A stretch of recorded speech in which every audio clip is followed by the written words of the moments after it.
In this video, we delve into 5 real and unsettling stories of tourists who tragically lost their lives in India.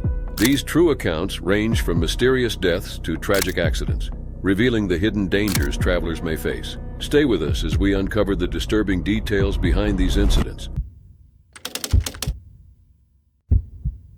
It was July 16, 2024, at the Kumbhe waterfall in Manjurn, India. Anvi Kamdar, a 27-year-old travel influencer from Mumbai, was visiting this location with her friends. Anvi was known for her lively travel content, which she shared with her 300,000 Instagram followers. On this day, she was filming an Instagram reel near the waterfall when tragedy struck. Anvi was an adventurous person who loved exploring new places and sharing her experiences. Her Instagram bio described her as a detective for travel, luxury finds, cafes, itineraries, tips and feels. She had a passion for discovering hidden gems and providing travel advice to her followers. But this day, her passion for content creation led her to a fatal accident.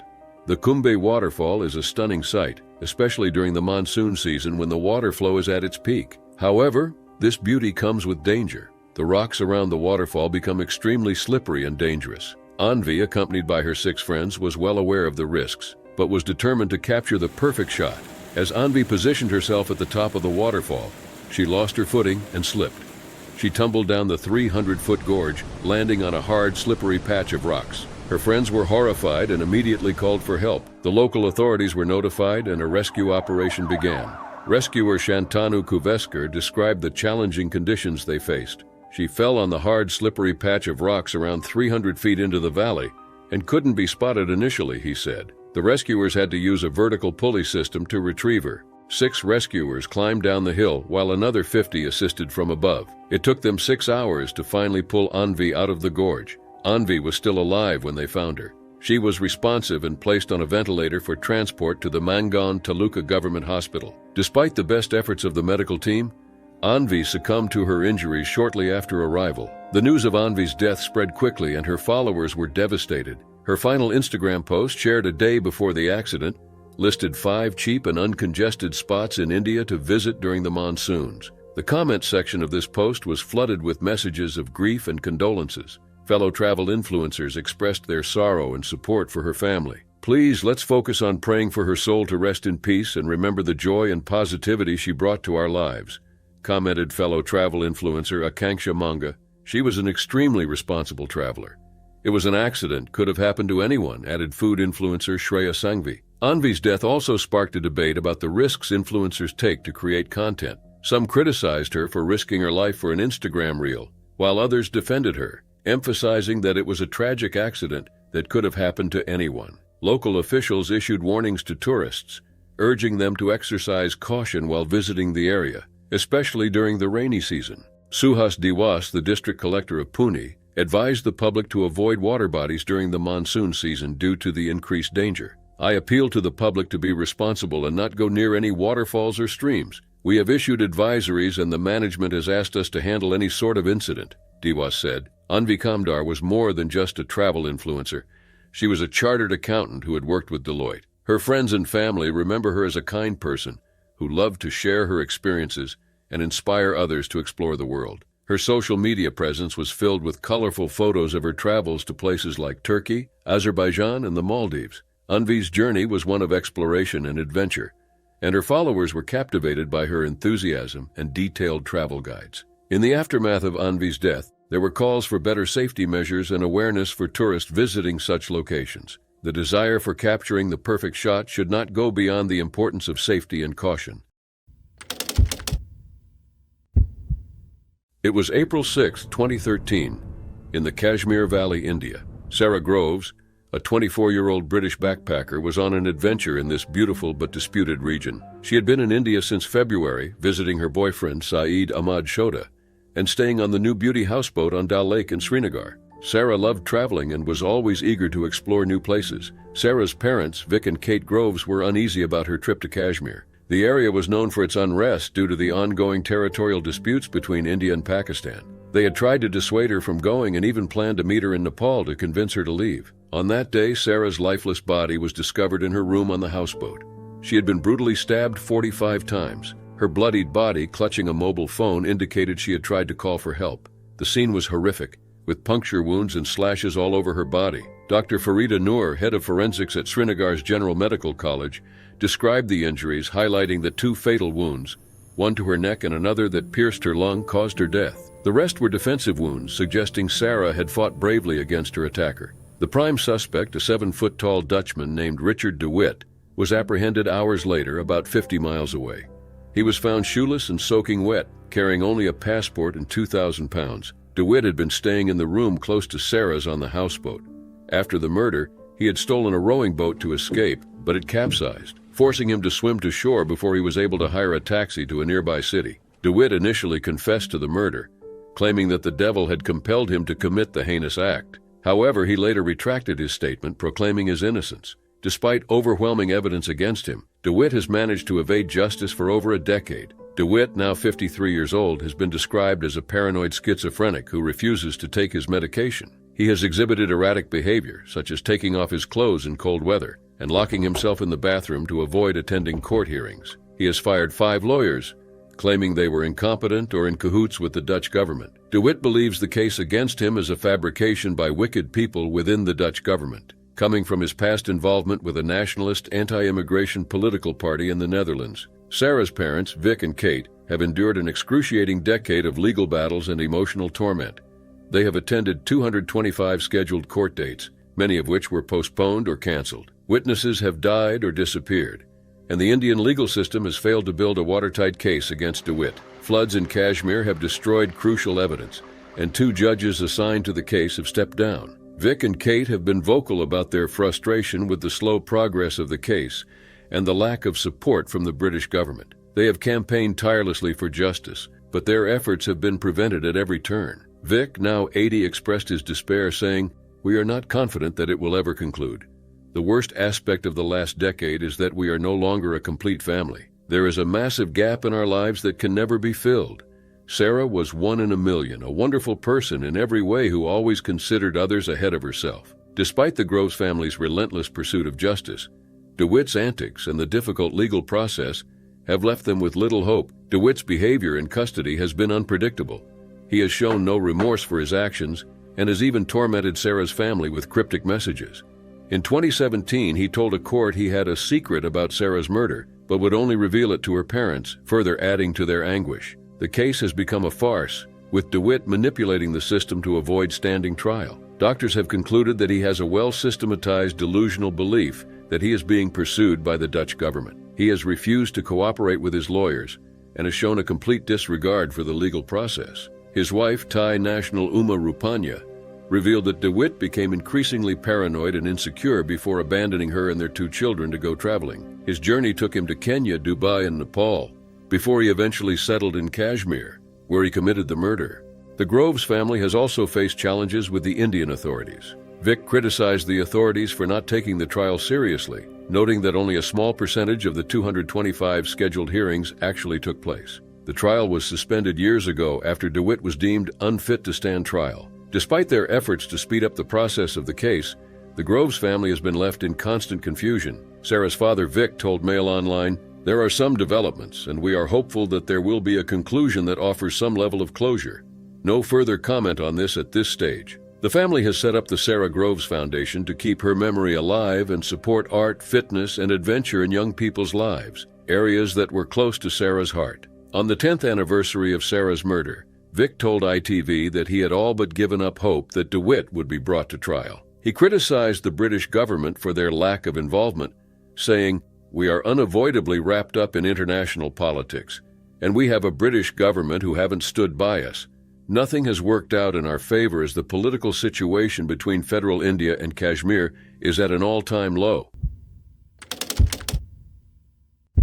It was May 14, 2024, a typical day in Goa, India. Among the tourists enjoying the coastal scenery was Akhil Vijayan, a 35-year-old resident of Ernakulam, Kerala. Akhil, his wife, and a group of 7 to 8 friends had checked into the circuit house in Altinho just the day before, eager to spend their vacation in one of India's most popular destinations. They rented a car and set out to explore, with Miramar Beach being one of their stops. Miramar Beach, located about 3 kilometers from the capital city of Panaji, was bustling with both tourists and locals. The group arrived in the late afternoon, enjoying the beach's scenic views and relaxing atmosphere. As evening approached, they were still on the beach, soaking in the last moments of daylight and the cool breeze.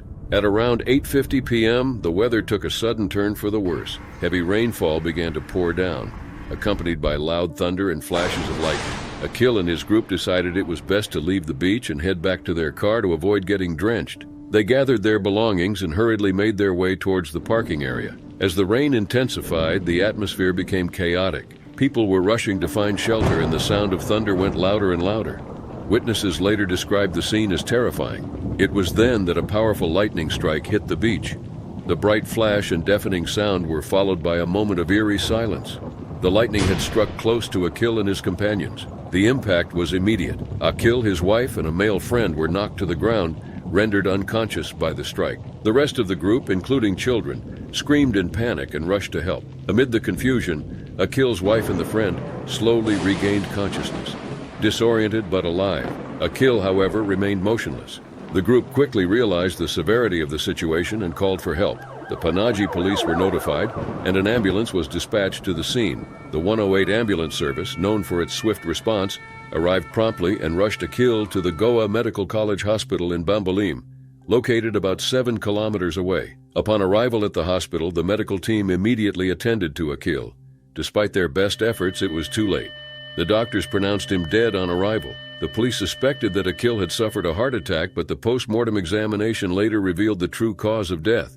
Akil had died from electrocution and blast injuries consistent with a lightning strike. The news of Akil's death spread quickly, leaving his family and friends in shock. His body was handed over to his family, who arranged for it to be flown back to Kerala for the final rites. Akil, who worked in the taxi business, left behind his wife and 2 daughters.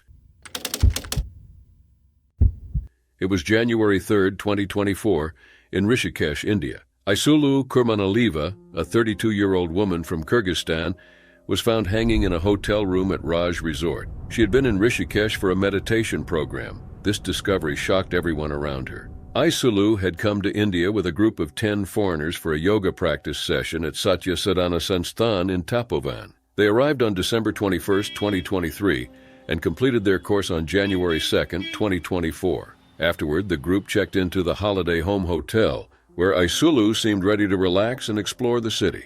On January 3rd, Aisulu left the Holiday Home Hotel for a walk but did not return. Her friends were worried and tried to contact her, but her phone was switched off. They searched for her but couldn't find any trace. This prompted them to file a missing persons report with the local police. The police quickly began their investigation, hoping to find Aisulu safe and sound. While the police were investigating the case, they received a call from the manager of Raj Resort. He reported that a foreign woman had been found hanging in one of their rooms.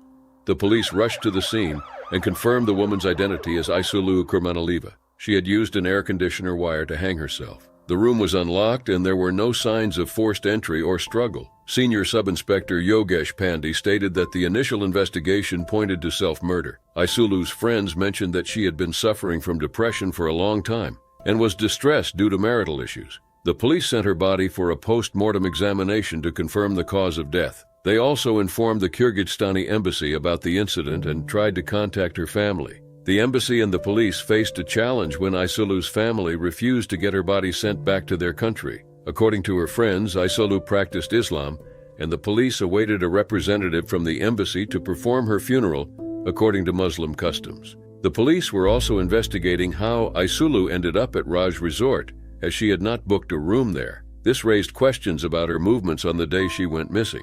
Did she meet someone who led her to the resort? Was she seeking solitude to end her life? Or was there more to the story? Aisulu's death left many unanswered questions. She came to India for peace and healing through meditation and yoga, but her trip ended in tragedy. Her friends and family were left to grapple with the loss and the mystery surrounding her death. The investigation continued, with the police trying to piece together her final hours. It was October 13, 2017, in the town of Orsha, located in the central Indian state of Madhya Pradesh. Roger Stotesbury, a 58-year-old British tourist, was visiting the Lakshmi Narayan temple with his wife, Hilary. They were on a year-long gap year journey around the world, documenting their travels on a blog. This trip was meant to be a celebration of their freedom after raising 2 children and caring for their parents. It was supposed to be a fun and memorable trip, but it ended in tragedy. Roger and Hillary had left their home in Buckingham, England in November 2016. They rented out their house, put their belongings in storage, and set off to explore the world. Their journey took them through 22 countries, including Italy, Chile, Japan, and Australia, with India being their final destination before returning home. The couple arrived in Orca on October 12th and checked into the Shish Mahal Hotel. They spent their first day exploring the town and visiting the Taj Mahal, celebrating Hillary's birthday. Roger, a documentary filmmaker, was enthusiastic about capturing every moment of their travels. He frequently updated their blog, sharing photos and stories with friends and family back home. On the afternoon of October 13th, Roger and Hillary visited the Lakshmi Narayan Temple, a 17th century structure known for its stunning architecture and scenic views. Roger was particularly excited to take photographs from the temple's terrace. As he positioned himself on the edge of a narrow wall to get the perfect shot, he suddenly slipped and fell from a height of 30 feet. Hillary, standing just a few feet away, watched in horror as her husband plunged to the ground. Onlookers and temple officials rushed to help. Roger was quickly placed on a stretcher and taken to Ramraja Hospital. Despite their efforts, he succumbed to his injuries. The initial examination revealed that he suffered a cardiorespiratory arrest and severe spinal injuries. The news of Roger's death shocked everyone who knew the couple. They were described as the most happily married couple by their friends and family. Hillary was in shock, unable to comprehend the sudden loss of her beloved husband. Local authorities began legal proceedings and provided support to Hillary during this difficult time. The couple's blog, Our Middle-Aged Gap Year, detailed their adventures and the philosophy behind their journey. They believed in living life to the fullest, with Roger's motto being, to die young as late as possible. Their travels included cycling in the Atacama Desert, trekking in the Amazon, and visiting Graceland. They shared their experiences and photos, encouraging others to embrace new adventures. Roger's death raised several questions. Was it an accident? Was he trying to take a selfie, as some reports suggested? Or was it simply a tragic misstep? Pratik Kumar, a senior police officer, stated that Roger was trying to take a picture of himself on the wall when he fell. However, family members, including Hillary's cousin Gina Rosner, disputed this claim. They insisted that Roger was not taking a selfie and had already taken several photographs before the fall. Roger's body was sent for an autopsy, and the British High Commission provided assistance to Hillary in returning home. The couple had planned to return to England on December 16, 2017. Their house in Buckingham, rented out to a 47-year-old architect, awaited their return. The Stotesbury's journey was carefully planned. They sold their possessions, rented out their home, and purchased round-the-world flight tickets. They aimed to live on a budget of £100 a day, believing their trip would be cost-neutral. They saw this gap year as an opportunity to experience new things and reconnect as a couple after years of raising children and fulfilling family responsibilities.